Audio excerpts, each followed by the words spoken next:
Hiya, and welcome to part 2 of Roald Dahl's Fantastic Mr. Fox.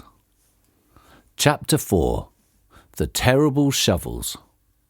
Down in the hole, Mrs. Fox was tenderly licking the stump of Mr. Fox's tail to stop the bleeding. "It was the finest tail for miles around," she said between licks. "It hurts," said Mr. Fox. "I know it does, sweetheart, but it will soon get better." "And it will soon grow again, Dad," said one of the small foxes.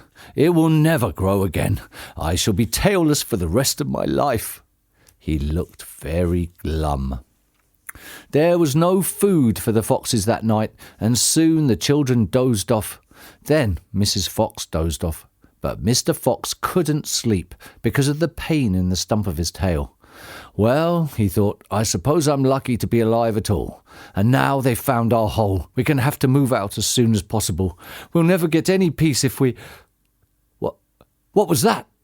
He turned his head sharply and listened. The noise he heard now was the most frightening noise a fox can ever hear.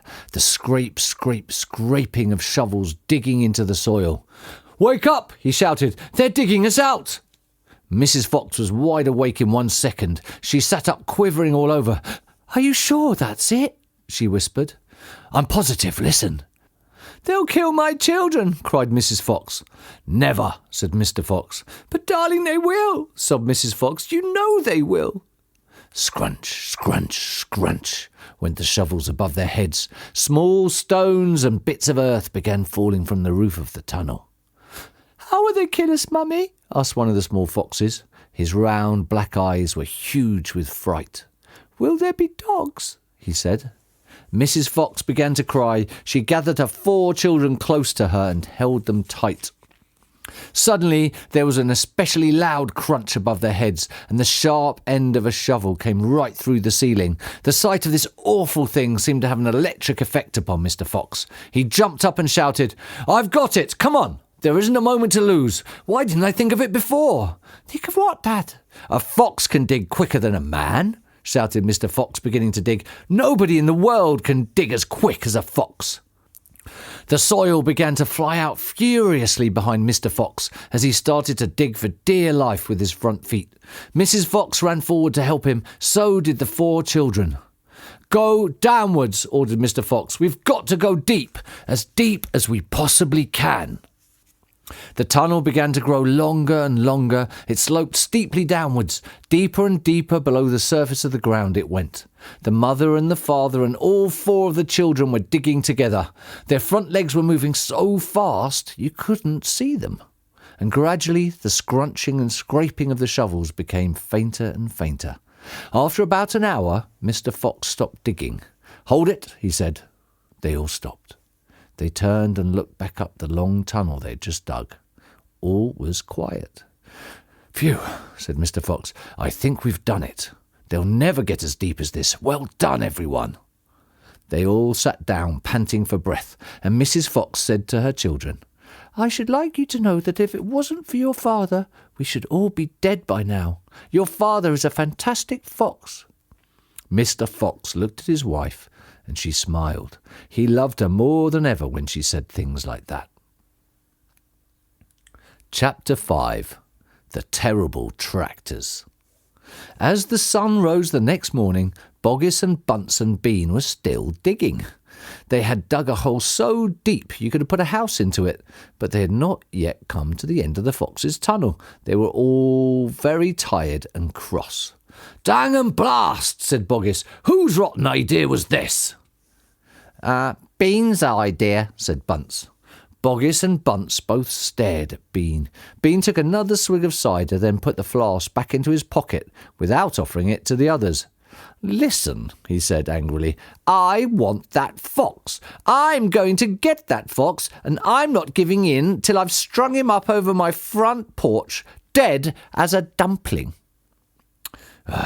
"We can't get him by digging, that's for sure," said the fat Boggis. "I've had enough of digging." Bunce, the little pot-bellied dwarf, looked up at Bean and said, "Have you got any more stupid ideas, then?" "What?" said Bean. "I can't hear you." Bean never took a bath. He never even washed. As a result, his ear holes were clogged with all kinds of muck and wax and bits of chewing gum and dead flies and stuff like that. This made him deaf. "Speak louder," he said to Bunce, and Bunce shouted back, "Got any more stupid ideas?" Bean rubbed the back of his neck with a dirty finger. He had a boil coming there and it itched.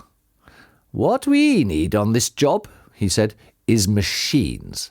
Mechanical shovels. We'll have him out in 5 minutes with mechanical shovels." This was a pretty good idea, and the other two had to admit it. "All right, then," Bean said, taking charge. "Boggis, you stay here and see the fox doesn't escape. Bunce and I will go and fetch our machinery. If he tries to get out, shoot him quick." The long, thin Bean walked away. The tiny Bunce trotted after him. The fat Boggis stayed where he was, with the gun pointing at the foxhole. Soon, 2 enormous caterpillar tractors with mechanical shovels on their front ends came clanking into the wood.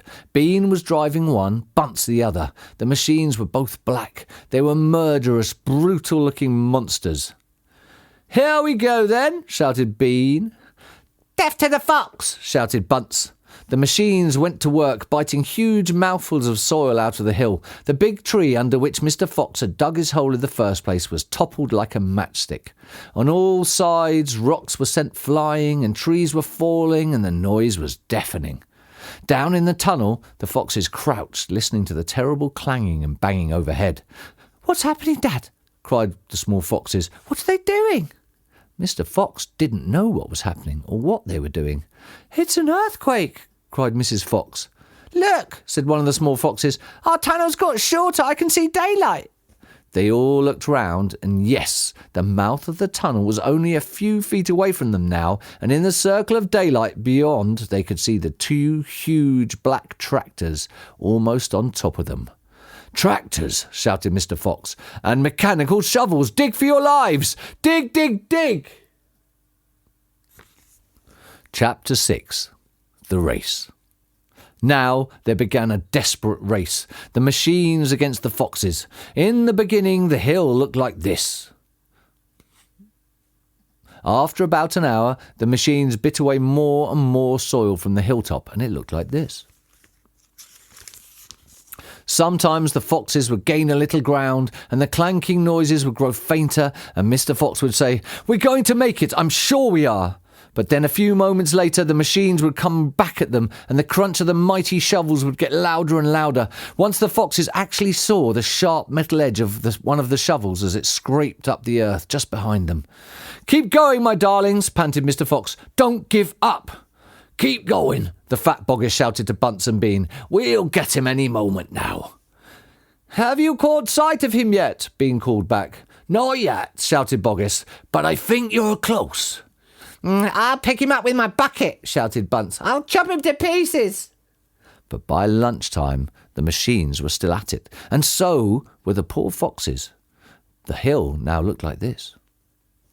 The farmers didn't stop for lunch. They were too keen to finish the job. "Hey there, Mr. Fox," yelled Bunce, leaning out of his tractor. "We're coming to get you now." "You've had your last chicken," yelled Boggis. "You'll never come prowling round my farm again." A sort of madness had taken hold of the 3 men. The tall, skinny Bean and dwarfish pot-bellied Bunce were driving their machines like maniacs, racing the motors and making the shovels dig at a terrific speed. The fat Boggis was hopping about like a dervish and shouting, "Faster, faster!" By 5 o'clock in the afternoon, this is what had happened to the hill.